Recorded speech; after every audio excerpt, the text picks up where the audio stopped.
As high schools say goodbye to their graduating class, many are saying goodbye to valedictorians. One U.S. school reportedly naming 48 valedictorians out of fairness. Others are phasing out valedictorians altogether. I guess that's fair.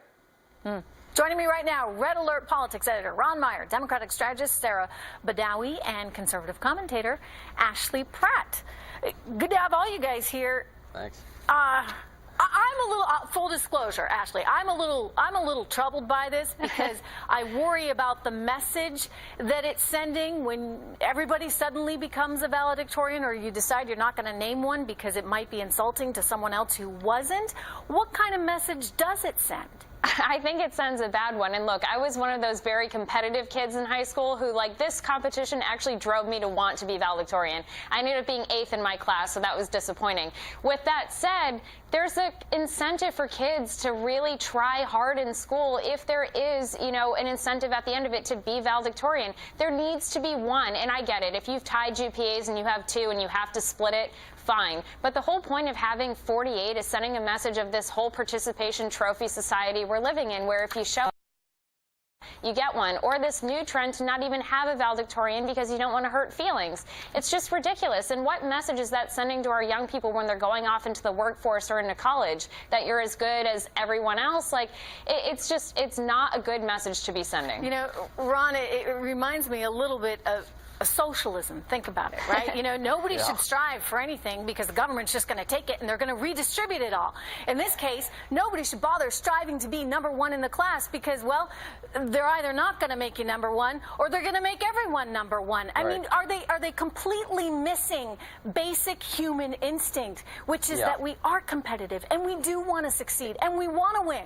It's the participation trophy mentality that we're bringing in, that there should be no competition in schools or sports. And here's the truth. Life wasn't fair to me. I grew up with a single mom in trailer parks, evicted out of apartments. We had a tough life. Boarding school rescued me. I was out on my own from 12 to 17. I didn't have it easy, yet I didn't go tell my teachers or tell my school that I should be treated more fairly or be giving an extra GPA. I still strive. You know, I'm sort of the same boat as Ashley. I got close to being valedictorian, but never made it. Sports, I lost. But here's the truth.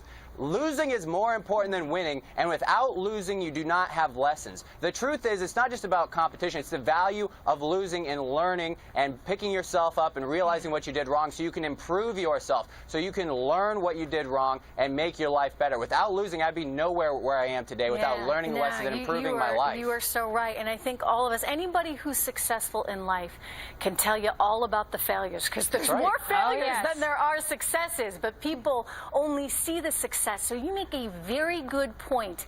People need that opportunity to strive, to learn, and yes, to fail, Sarah. So why are we robbing them of that?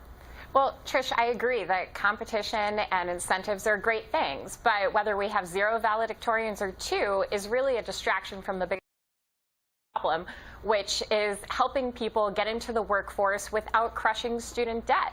There could be the next Google inventor sitting on one of the stages at these graduation ceremonies that's going to be 10 years behind because of rising college costs, instead of contributing to the economy immediately right after graduation. I'm not following this logic at all. You're talking about college costs, a whole separate thing entirely. You can thank Democrats for that. I'm talking about, should we be handing everybody a trophy just because they graduate from high school and calling them a valedictorian? Well, I would hardly say 1 or 2 valedictorians across the stage of 1,000 kids graduating is a participation. This is 48. I mean, they named 48. Listen. And in other cases, they're not naming any, Sarah, because the thinking is it's going to insult someone else on stage. How is that right? And you want to talk about preparing people for the workforce. Like, what incentive does this give to kids? Well, we know that when people try.